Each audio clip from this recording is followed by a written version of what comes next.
Assalamualaikum warahmatullahi wabarakatuh. Perkenalkan, saya jadi Sundari Putri dari kelompok 7 akan menjelaskan materi kami tentang fungsi pengawasan dan pembinaan lembaga pendidikan. Nah, materi pertama tentang arti pengawasan akan dijelaskan oleh saya sendiri. Nah, pada materi sebelumnya kita kan sudah tahu apa saja tugas-tugas manajer. Nah, tugas-tugas lainnya itu tugas atau fungsi lainnya itu dalam manajemen yaitu ada fungsi pengawasan, pembinaan, dan pengarahan. Nah, pada fungsi pembinaan ini dilaksanakan oleh manajer ke setiap unit kerja untuk menilai tingkat perkembangan dan kemajuan kinerja pegawai tersebut, serta pelaksanaan berbagai kegiatan organisasi. Tugas tersebut merupakan salah satu fungsi dari manajemen. Nah, sebelumnya kita harus tahu dulu nih apa yang dimaksud dengan pengawasan. Nah, pengawasan atau controlling itu sendiri adalah fungsi yang berhubungan dengan pemantauan, pembinaan, dan pengarahan yang dilakukan oleh lembaga pendidikan. Di perguruan tinggi, tugas pengawasan ini dilakukan oleh lembaga khusus, yaitu lembaga jaminan mutu atau lembaga penjamin mutu. Nah, lembaga ini salah satu tugasnya melakukan pengawasan, pembinaan, dan pengarahan kepada seluruh aktivitas pendidikan yang secara sinergis dibantu oleh pembantu atau dekan 1 dan ketua jurusan. Nah, kalau di perguruan tinggi kan pengawasan itu dilakukan oleh lembaga penjamin mutu. Kalau di sekolah beda. Kalau di sekolah itu dilakukan oleh pemilik sekolah buat sekolah swasta, atau kalau buat sekolah negeri itu dilakukan oleh kepala sekolah yang lebih dikenal dengan istilah fungsi supervisi pendidikan.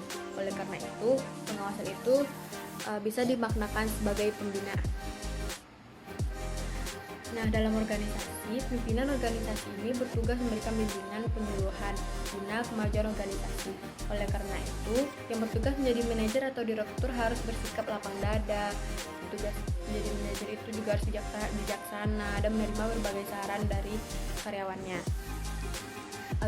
Agar setiap pengambilan keputusan itu menghasilkan keputusan yang terbaik demi masa depan suatu organisasi atau lembaga pendidikan. Sementara seluruh kerja diarahkan, dibina, dan dibimbing untuk mencapai kesempurnaan dalam pekerjaan. Fungsi pengawasan berhubungan erat dengan fungsi directing atau commanding dalam mengendalikan penyelenggaraan organisasi sesuai dengan ketentuan dan kebijakan yang telah ditetapkan, sehingga dapat menjamin berlangsungnya pelaksanaan kegiatan organisasi sesuai dengan ketentuan yang diberlakukan, berjalan dengan lancar dan memperoleh hasil yang optimal. Nah, selain itu, directing juga sekaligus berfungsi menilai keberhasilan pelaksanaan tugas para pekerja dan meningkatkan efektivitas dan efisiensi kinerja organisasi. Di samping memberikan bimbingan langsung untuk memperbaiki kesalahan, kekurangan, dan kehilafan, serta membantu memecahkan masalah yang dihadapi oleh para pekerja, sehingga dapat dicegah kesalahan yang lebih jauh. Juga mengembangkan situasi kerja yang lebih baik melalui pembinaan dan peningkatan profesional untuk para pekerja. Nah, dalam directing terdapat juga upaya penciptaan kondisi yang memungkinkan pemberian bantuan kepada para pekerja agar mampu membina dirinya, sehingga semakin mampu memberikan keterampilan dalam menjalankan usaha-usaha dan yang menunjang pekerjaannya. Commanding perlu diperankan oleh manajer atau pimpinan organisasi dengan menekankan diri pada fungsi-fungsi berikut. Ada fungsi pelayanan, fungsi penelitian, fungsi kepemimpinan, terus ada fungsi manajemen, fungsi evaluasi, fungsi supervisi atau bimbingan, dan fungsi pembantuan. Sekian materi dari saya. Materi selanjutnya akan dijelaskan oleh teman saya, yaitu Riza Rianti Maharani. Baiklah teman-teman, telah disajikan sebelumnya pengertian dari pengawasan, pengarahan, dan pembinaan yang berfungsi dalam lembaga pendidikan. Oleh karena itu, ada beberapa hal yang perlu diperhatikan dalam melakukan pengawasan, pengarahan, dan pembinaan dalam lembaga pendidikan. Yang pertama, dapat mengkoordinir semua usaha dan program kegiatan yang dilaksanakan pada lembaga pendidikan.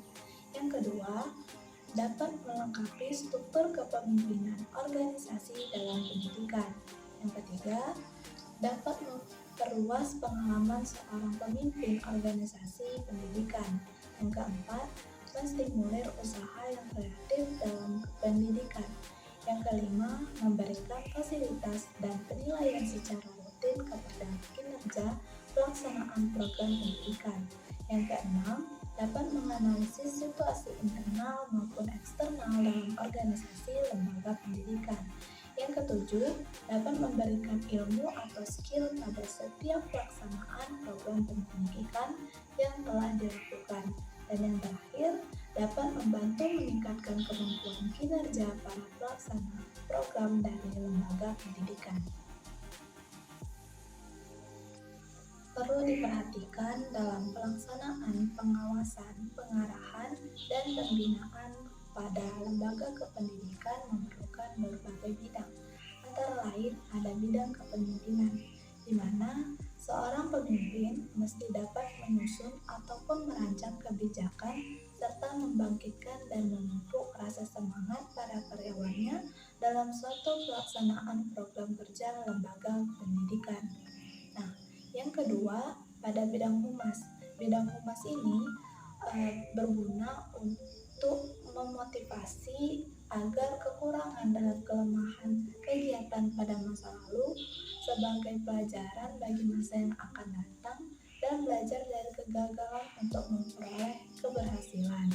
Nah, yang ketiga pada bidang pembinaan, di mana pada bidang pembinaan dan proses kelompok ini lebih mengarah pada pengenalan masing-masing pribadi anggota kelompok sehingga menimbulkan rasa saling percaya dan memperbesar rasa tanggung jawab setiap anggota serta memupuk rasa saling tolong-menolong.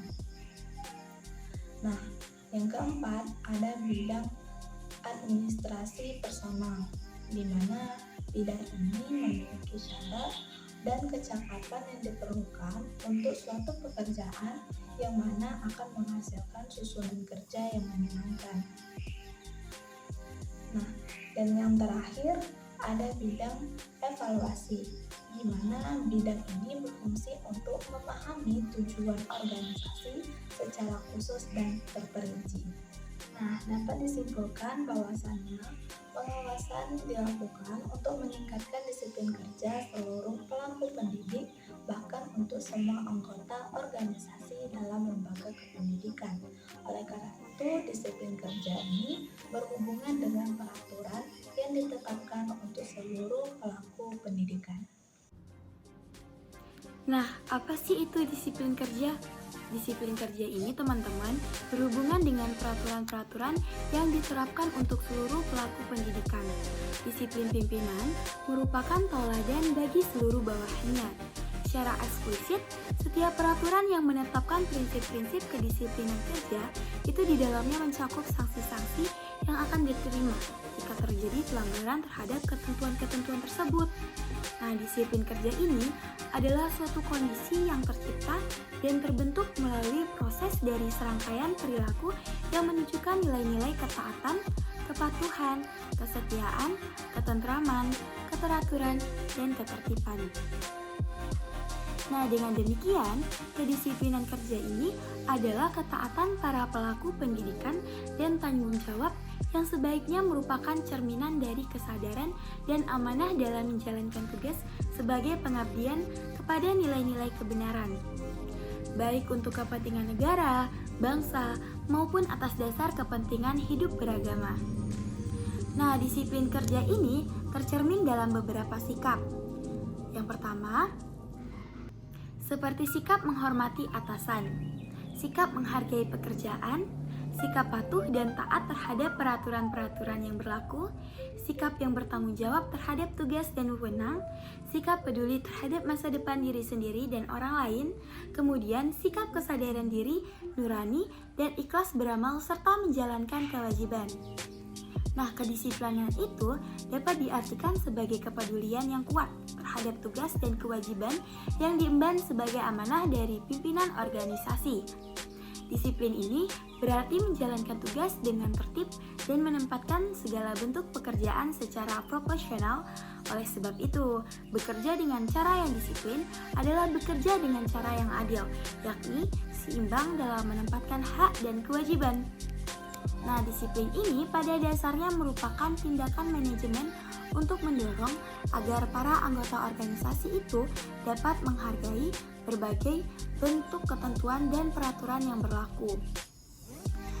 Peraturan yang berlaku ini dalam suatu organisasi yang di dalamnya mencakup adanya tata tertib atau ketentuan-ketentuan, adanya kepatuhan para pengikut, dan adanya sanksi bagi pelanggar. Nah, dengan demikian, pola kerja yang disiplin ini merupakan pola kerja yang terpadu dalam merealisasikan fungsi-fungsi manajemen. Secara substansial, fungsi dari pengawasan dan pembinaan ini adalah membentuk kesadaran, kemauan, dan kesediaan kerja yang disempurnakan oleh sikap ketentuan atau tunduk terhadap semua peraturan dan norma yang berlaku. Sikap kesadaran kerja ini adalah sikap sukarela yang merupakan panggilan hati nurani. Dengan demikian, keikhlasan bekerja bermakna dengan pengabdian yang tulus terhadap tugas dan kedudukan seseorang dalam bekerja. Apabila sikap disiplin kerja itu merupakan panggilan hati nurani, maka kedisiplinan bukan diciptakan oleh rasa terpaksa atau hanya karena pamrih tertentu, melainkan bersumber dari kebersihan hati dalam menerima tugas sesuai dengan peraturan dan norma-norma yang berlaku. Pelaku pendidikan akan mematuhi atau mengerjakan semua tugasnya dengan baik dan bukan mematuhi tugasnya itu dengan paksaan apabila ia mengerti dan memahami secara mendalam tentang tujuan ia bekerja. Nah, apa sih tujuannya bekerja itu? Tujuan utama bekerja itu adalah ibadah sebagai salah satu cara berterima kasih kepada Tuhan Yang Maha Esa, sebab dengan memiliki mata pencarian maka ia memiliki media memperoleh rezeki dari Tuhan. Kesediaan kerja adalah suatu sikap perilaku dan perbuatan seseorang yang sesuai dengan tugas pokok sebagai seorang pemikul tugas. Nah, pelaku pendidikan itu harus memiliki prinsip dan memaksimalkan potensi kerja agar pelaku pendidikan yang lain mengikutinya sehingga dapat menanamkan jiwa disiplin dalam bekerja. Dengan demikian, kedisiplinan itu perlu diawali oleh para pemimpin kelembagaan pendidikan. Sekian dari kami, lebih dan kurang mohon maaf. Assalamualaikum warahmatullahi wabarakatuh.